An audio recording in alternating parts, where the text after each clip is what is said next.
China just unveiled a humanoid robot face that looks almost too human. Google DeepMind is now teaming up with Agile robots to bring Gemini into real factory machines. McDonald's in Shanghai and San Jose Airport are already putting humanoids in front of customers. MIT just built a wristband that can control robotic hands with your own movements. Titan 01 is copying human actions in milliseconds. And in Chicago, a delivery robot just smashed through a glass bus shelter. It's been another wild week in AI and robotics, so let's get into it. All right, let's start with what might actually be the most unexpected direction here, and that's the face. A video that started circulating recently shows a humanoid robot developed in China with extremely lifelike facial expressions. This wasn't just a stiff robot with basic movements, it was blinking naturally, scanning the room, reacting to what it saw, and showing subtle emotional changes in real time.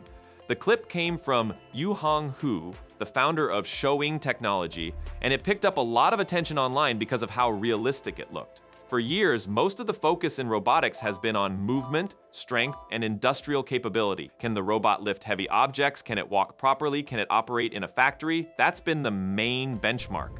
Yet now, a growing number of researchers and companies are starting to say that none of that is actually the biggest challenge. The real challenge is making robots socially acceptable. Companies like Headform have already been working on this. They released a humanoid platform called Elf V1 back in October 2025, which also focused heavily on facial expressions and reaction-based interaction. And the idea is pretty simple when you break it down. Robots that can do physical work already exist. In many cases, a simple robotic arm can do those jobs faster and cheaper. So if humanoid robots are going to succeed, especially in public-facing roles, they need something more. They need to feel human. That's where these new systems come in. These robots are being built with synthetic skin, micro actuators under the surface, and AI models that control facial expressions in real time. They can blink, track faces, react to conversations, and adjust their expressions based on context. When paired with multimodal AI systems like the Omni AI platform mentioned in demonstrations, they can see, hear, and respond in a way that feels natural during interaction. And what's starting to become clear is that the face might end up being the most important part of the robot. Not the legs, not the arms, but the ability to communicate emotion. Because if these machines are going to work in places like malls, museums, or customer service environments, the way they interact with people matters just as much as what they can physically do. At the same time, there's still a debate inside the industry. Some experts see these humanoid robots as more of a performance showcase right now, something that looks impressive yet isn't economically efficient. Others are convinced that making robots more human-like is the only way they'll ever be widely accepted in everyday life. And while that's happening, another completely different direction is moving forward in parallel, and that's industrial robotics powered by large AI models. A company called Agile Robots, based in Germany, just announced a collaboration with Google DeepMind. The goal here is to combine DeepMind's Gemini robotics foundation models with Agile Robots' existing hardware systems. And this isn't about making robots more human-looking, this is about making them smarter and more capable in real-world production environments. But AI isn't only about machines interacting with the physical world, it's also becoming a powerful tool for creating entirely new ones. HPC AI is sponsoring today's video, and they just launched a new feature called Model APIs, which makes it really easy to start building with powerful open models without dealing with complicated setup. Right now, you get access to models like Kimi K2.5 and Minimax M2.5, which are great for coding, long context tasks, and building AI agents. The key thing here is that it's OpenAI compatible, so if you've used OpenAI APIs before, you can plug this into your existing projects almost instantly. That also makes it a really good fit for tools like OpenClaw. You can connect the API, test different models, build assistants, automate workflows, or even prototype simple AI apps pretty fast. Getting started is simple. You sign up, pick a model, and start testing. No payment required. You get $2 in free credits by default, and if you use my link, you get $4 total to test everything out. Go check it out, link is in the description. All right, now let's get back to the video. Agile Robots has already deployed over 20,000 robotic systems globally, so they're not starting from scratch. They have a full lineup that includes robotic hands, force-sensitive arms like the FR3, the Diana 7 arm, and the Thor series. Their new humanoid platform, called Agile 1, is designed to work alongside humans in industrial settings safely and efficiently. Now, when you combine that hardware with something like Gemini Robotics, you get a very different kind of system. Instead of a robot that follows fixed instructions, you get one that can adapt, learn from real-world data, and improve over time. They're calling this an AI flywheel. Basically, the robots get deployed into real environments, they collect operational data, that data is used to train and refine the AI models, and then those improved models make the robots better, which allows for broader deployment. And that cycle just keeps going. The collaboration is structured in multiple phases where the systems are continuously tested, improved, and redeployed. And the initial focus is on high-value industrial applications, especially in areas that require reliability and scalability.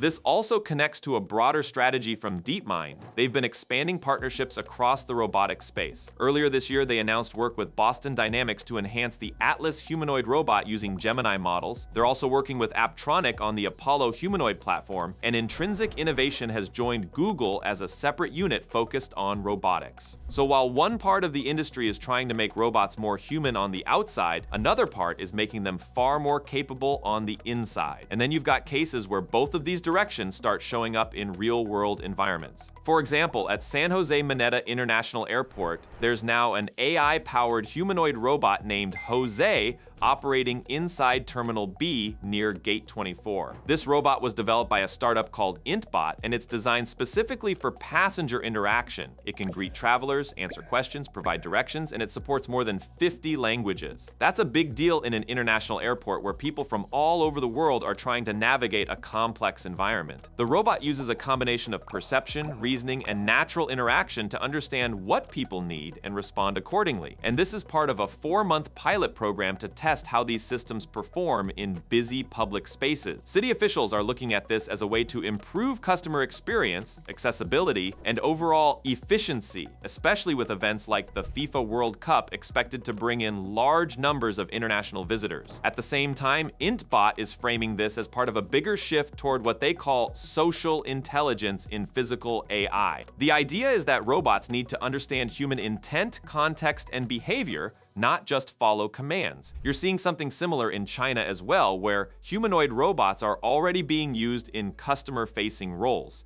There was a recent demonstration inside a McDonald's in Shanghai where robots developed by Keenon Robotics were greeting customers, taking orders, delivering food, and even interacting with diners in real time. They were wearing the standard red and yellow uniforms, blending into the environment while still being clearly robotic. What stands out here is that these robots aren't just doing back-end tasks. They're right in front of customers, handling roles that were traditionally considered difficult to automate because they require interaction and communication. And there's a broader context behind this. According to reports, companies like Amazon already have over 1 million robots in their warehouses, and about 75% of their global deliveries are assisted by robotics in some way. So automation is already deeply integrated into logistics and operations. Now it's moving into direct human interaction. At the same time, this shift isn't happening without pushback. In Chicago, there was a recent incident where a delivery robot, operated by Serve Robotics, crashed through a glass bus shelter. The video that went viral shows the aftermath, with the robot covered in shattered glass and debris scattered across the sidewalk. No injuries were reported, and the company said their team responded quickly and is reviewing what happened. Yet incidents like this are adding to growing concerns about the safety of autonomous machines in dense urban environments. Residents have already been complaining about delivery robots crowding sidewalks and creating obstacles. There are also concerns about onboard cameras and data collection in public spaces. In fact, more than 80% of residents in a local survey opposed the idea of robots operating in their neighborhood, and over 3,600 people have signed a petition